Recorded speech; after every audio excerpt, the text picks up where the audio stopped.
is you have to find the area of a square when one side is given. So we know the basic formula of area. Area is side multiplied by side. कोई भी two dimensional figure होगी, let it be square और rectangle, तो उसका area होता है हमेशा दोनों डायमेंशंस का प्रोडक्ट. तो इसलिए ध्यान रखिए, स्क्वायर में सारी डायमेंशन सेम होती है, तो इसलिए हम साइड इंटू साइड लिख देते हैं. लिखने का मेथड आप देख लीजिए, साइड ऑफ अ स्क्वायर पहले मेंशन करेंगे. जो भी इन्फॉर्मेशन हमें गिवन है हमें इनिशियली वो लिखनी होती है. तो हमने पहले साइड ऑफ अ स्क्वायर लिखी, कॉमा करके हम एस इसलिए लिखेंगे क्योंकि जब हम फॉर्मूला लिख रहे हैं एरिया ऑफ स्क्वायर, तो उसमें मैं एस इंटू एस लिखूंगी. मुझे पूरा पूरा साइड इंटू साइड लिखने की जरूरत नहीं है. तो जब मैं इन्फॉर्मेशन लिख रही हूँ साइड ऑफ अ स्क्वायर, तो कॉमा एस का मतलब होता है कि जहां पर भी मैंने एस लिखा है उसका मतलब साइड ऑफ स्क्वायर है. तो यहाँ पे 2.1 multiply by 2.1 which is equals to 4.41 हो गया. और एरिया की यूनिट होती है हमेशा मीटर स्क्वायर या स्क्वायर मीटर. तो दोनों में से आप कुछ भी लिख सकते हैं. You can write square meter और meter square. Now second, area of rectangle you have to find when length and breadth are given. तो अगेन डायमेंशंस की इन्फॉर्मेशन लिखेंगे, length of rectangle comma L. ये यहाँ पे मैं इसलिए लिखवाती हूँ क्योंकि जब आप बेसिक फॉर्मूला लिखेंगे तब आपको पूरा पूरा LENGTH लेंथ की स्पेलिंग लिखने की जरूरत नहीं. You can only write L into b. फिर ब्रेथ ऑफ रेक्टेंगल हो गया आपका कॉमा स्मॉल b.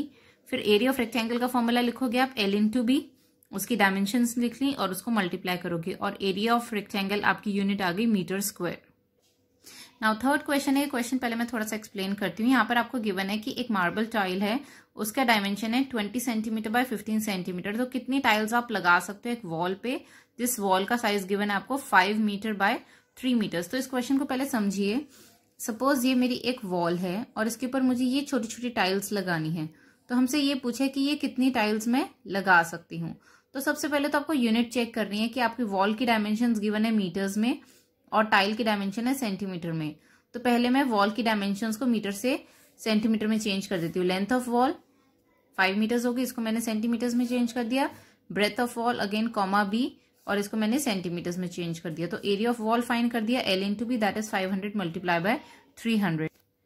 अब एरिया ऑफ टाइल निकालेंगे. तो पहले लेंथ ऑफ टाइल्स, हमेशा पहले इन्फॉर्मेशन लिखनी है, फिर जो हमें करना है वो करेंगे. तो पहले length of tile, breadth of tiles और फिर एरिया ऑफ टाइल्स. तो पहले हमने गिवन इन्फॉर्मेशन लिखी, फिर हमें फाइंड करना है एरिया ऑफ टाइल्स, हमने वो लिख लिया. अब नंबर ऑफ टाइल्स कैसे निकालते हैं? एक चीज आपको बेसिक चीज हमेशा ध्यान रखनी है, जब हम किसी बड़ी चीज पर छोटी छोटी चीजें चिपका रहे हैं, तो अगर हमें उसका काउंट चेक कर रहा है कि हमें कितनी चीजें वो चिपकानी है, जैसे मैं वॉल के ऊपर टाइल्स चिपका रही हूँ, तो मुझे चेक करना है कि मैं ऐसी कितनी टाइल्स चिपका सकती हूँ. तो नंबर ऑफ टाइल्स फाइंड करना है, तो हमेशा ध्यान रखो एक बेसिक चीज, area of bigger thing divided by area of small thing जो हम चिपका रहे हैं. तो नंबर ऑफ टाइल्स का फॉर्मूला बन गया area of wall divided by area of one tile. अब दोनों की यूनिट सेंटीमीटर में थी तो कोई प्रॉब्लम नहीं है, इसीलिए यूनिट्स हमने पहले सेम की थी, क्योंकि कैलकुलेशंस हमेशा सेम यूनिट्स में हो सकते हैं. अच्छा, यहाँ पर मैंने कैलकुलेशंस नहीं की हैं, इसका भी एक और रीजन है. जब हम नंबर ऑफ टाइल्स फाइंड करेंगे, area of wall divided by area of tile, तो कुछ इस तरह से आप लिखोगे तो ऊपर नीचे कट जाता है. अगर मैं यहाँ पर मल्टीप्लाई करती, यहाँ पर भी मल्टीप्लाई करती, फिर उसको डिवाइड करती, तो वो मेरी कैलकुलेशन लेंदियर हो जाती.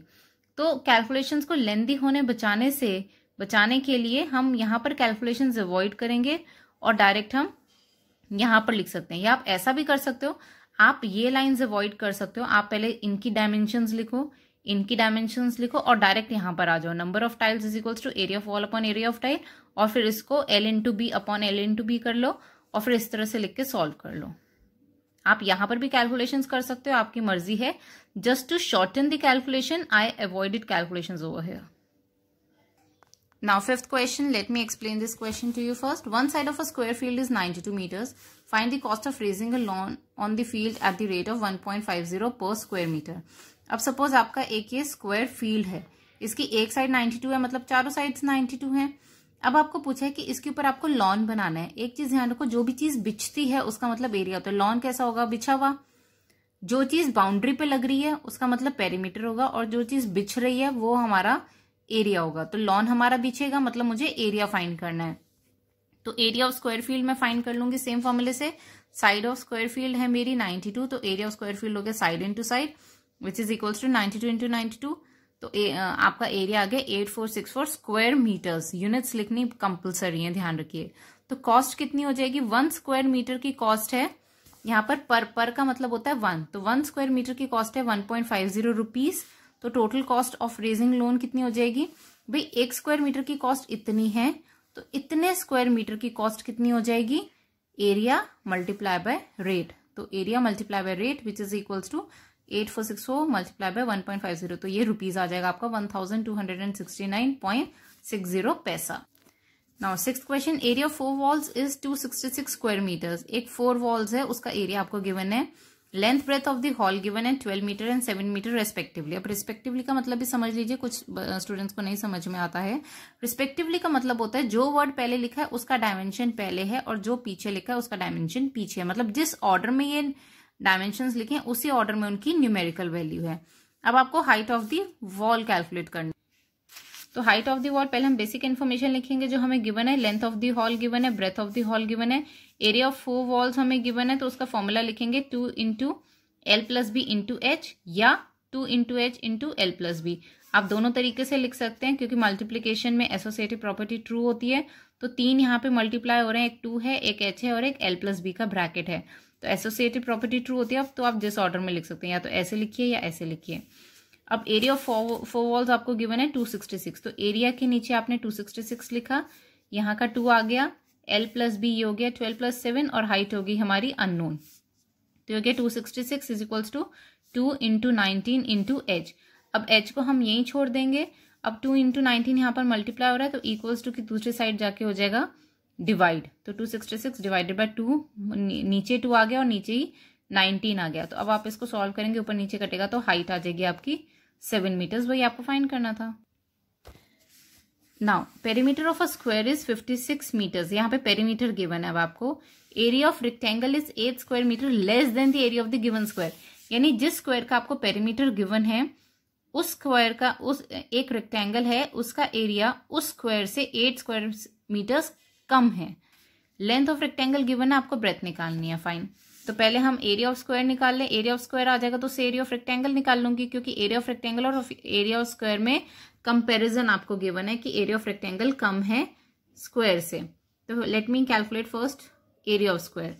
तो साइड ऑफ स्क्वायर को हम एस ले लेते हैं बिकॉज अननोन है साइड ऑफ स्क्वायर।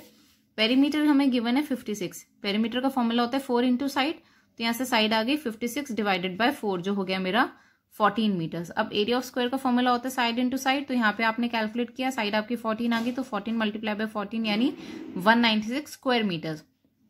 अब एरिया ऑफ स्क्वायर आ गया तो एरिया ऑफ रेक्टेंगल भी हम निकाल लेंगे। एरिया ऑफ रेक्टेंगल हो जाएगा हमारा स्क्वायर से 8 कम है, तो एरिया ऑफ स्क्वायर मेरा 196 आया था, उससे 8 लेस कर दिया, तो ये मेरा एरिया ऑफ रेक्टेंगल आ गया। Area of rectangle again square metres में आया। अब लेंथ ऑफ रेक्टेंगल मुझे गिवन है, ब्रेथ मुझे अननोन है, तो ब्रेथ को मैंने बी ले लिया। जब भी हम कुछ अपनी मर्जी से कुछ भी वेरिएबल पुट करते हैं तो we should write the assumption कि लेट दिस बी, इस वेरिएबल से मैं उसको डिनोट कर रही हूँ। नाउ एरिया ऑफ रेक्टेंगल होता है l into b. Area of rectangle हमने यहाँ कैलकुलेट कर लिया था 188, और यहाँ पे लेंथ हो गई और ये ब्रेथ अननोन हो गई, तो 16 यहाँ मल्टीप्लाई हो रहा है, यहाँ जाके हो जाएगा डिवाइड। तो आप इसको सॉल्व करोगे, यहाँ से हमारी ब्रेथ आ जाएगी 11.75 मीटर्स।